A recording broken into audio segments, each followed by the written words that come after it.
So what I've learned is that there are two popular schools of thought on the issue of where homosexuality comes from. But both schools of thought are inaccurate. You see, on the one hand, a lot of people believe that it's biological, that people are just born gay. But you know what? The research does not show that at all. In fact, gay researchers themselves hypothesize that there are many factors that contribute to homosexuality. Now, on the other hand, there are a lot of people that just believe it's a choice, that people choose to be gay. Now, let me say, we do choose our behaviors, but we do not choose our attractions or our desires. So when we say people choose to feel that way, that's completely inaccurate. Because you see, desires and attractions are like feelings. They come from deep within us. They're not a conscious choice on our part. So where then does it come from? If you're not born that way, and if you don't choose to feel that way, where does it come from? Well, I believe that it is a developmental issue. And so I do want to say there are a number of factors that go into human development, and human development is very complex. So I don't want to oversimplify it, but I do want to give you an overview of what would lead to a person to having same-sex attractions. One of the factors is something called gender identity. Now, gender identity is the way a person sees himself in terms of his own gender. So that would be how masculine a boy views himself to be or how feminine a girl views herself to be. So I want to explain to you how gender identity gets formed in a person's life. I want to explain first how it gets formed in a healthy way, and then I want to go back and explain what happens in the development of gender identity that would lead to same-sex attractions. And I'm going to explain from a male perspective because it's a little bit easier to understand. The female development is a little bit more complex. But I will go back and describe a few factors that do lead to lesbianism. So first, the male development. When babies are born, all babies, they see themselves as one unit with their mother. So all babies just think that they are one with their mother. Well, eventually, a baby is able to realize that he is not one with his mother, that he's a separate entity. Well, around the age of 1.5 or so, children are also beginning to differentiate the difference between genders. So little boys just starting to recognize girls are girls, boys are boys, I'm a boy, daddy's a boy, mommy's a girl. Well, around the age of 2.5, he now faces a challenge where he must be able to begin separating from his attachment that he has with his mother and attaching himself to his father. And so it is through the relationship that he begins to form with his father that he starts to develop a sense of gender identity. He starts to develop a sense of who he is as a male. And you see, he looks to his father to answer a number of questions for him. He needs a lot of questions answered. He wants to know, what are boys all about? How do they walk? How do they talk? How do they act? Who am I as a boy? Do I have what it takes? Do I measure up? Do you see value in me? And this is all happening at an unconscious level, certainly. It's going on between the ages of about 2.5 to 4, where he's making this break from the mother and he's attaching to the father and he's looking to the father to answer all of those questions. And so the father answers those questions by spending time with his son, by showing interest in his son, specifically showing interest in what his son is interested in. He also answers those questions by verbally affirming his son. I'm so proud of you, you're such a fine young man, you're so brave and strong, you're so special. And he conveys that information through physical touch, both affectionate touch, like hugging and holding, as well as playful touch, like playing rough together, wrestling. It's actually through physical touch and playing together that a boy develops a sense of his own masculine body. So, as he goes on, at around the age of 5 or 6, he now reaches another stage where this is usually a time when kids are starting school. And so around this age, he now looks to male peers to answer the same questions for him that he needed answered from his dad.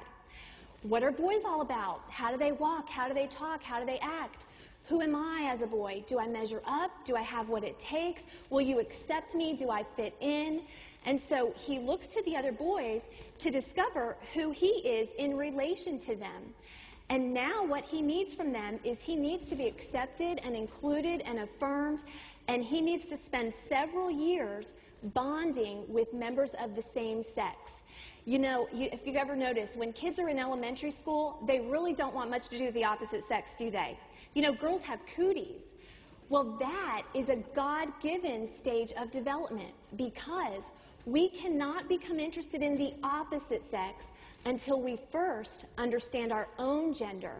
We have to know who we are and what we're all about before we can be interested in the opposite sex.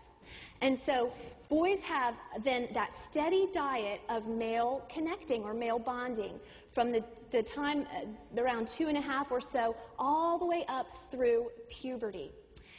And those 10 or so years give that child a strong sense of who he is as a male, so that when he reaches puberty, he now can begin to become interested in the opposite sex. Now he's got a good sense of who he is, so he then begins to become interested in girls. What are girls all about? They're the intriguing, mysterious other gender. So for the boy that develops same-sex attractions or homosexual attractions, this process that I've just described does not happen. So let me go back and explain what happens in that process of development. But again, I will say human development is very complex, so there are a number of factors that contribute, and I'm just going to give you a basic overview. Usually, for the boy who will develop same-sex attractions around the age of 2.5 or so, there's something that prevents him from detaching from his mother and attaching himself to his father. Either he doesn't have a father.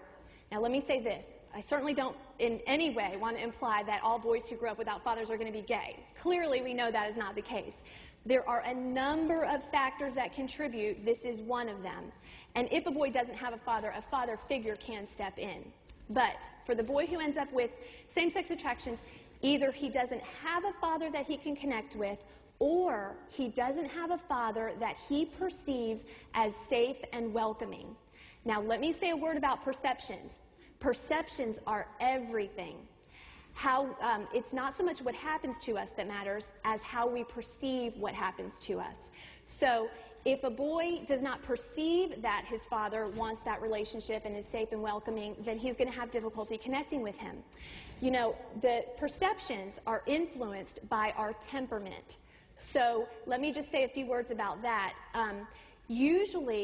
Well, an example of how temperament influences perceptions is that a child who's more sensitive is going to take things more personally than a child who's not as sensitive by nature. And so temperament affects how we see things that are happening to us. Usually the temperament of a child who will go on to have same-sex attractions is that he's sensitive, so he's taking things to heart that happen to him. He might be taking things personally, even if they're not meant personally. He also, usually the child that ends up with same-sex attractions is usually very smart and very intuitive. He's paying attention to every little detail, and he notices everything that happens. And he tends to take those things to heart. And so he also, another factor is, temperamental factor, is sometimes they're more artistic than athletic. And so those are just some of the temperamental factors that go into it. But because of perceptions, he may perceive that his father does not want a relationship with him. Let me say another word about that. I have known fathers that loved their children very much, but somehow just didn't convey it to their children in a way that they could receive and understand. I've known of fathers who were loved their kids, but were really loud and maybe a little bit explosive when they became angry. And to a young 2-year-old boy, a yelling man can look like a monster. And what 2-year-old boy is going to leave the connection with the mother and attach himself to one that he perceives to be like a monster? It's not very likely. I've also known of fathers who really meant well, but thought that the way to help their sons be more of a man would be to tell them how they didn't measure up. Like, in other words, saying things like, quit acting like a sissy. You're acting like such a baby. You're such a little girl. What a mama's boy. Things like that, although maybe well-intended, to a little child, what a child hears is, I don't measure up. I don't have what it takes. And at that time when their sense of gender identity is forming, great damage can be done. And so for any of these reasons, usually around the age of 2.5 or so, the child has difficulty detaching from the mother and attaching to the father. But he wants to attach to the father because God has put it in the heart of every child, that desire for connection, especially with their parents and with the same-sex parent as well. And so that child is craving for that, and he might try to attach to his father, but if he senses rejection, he will try a few times, but he will eventually give up trying because we can only handle so much rejection.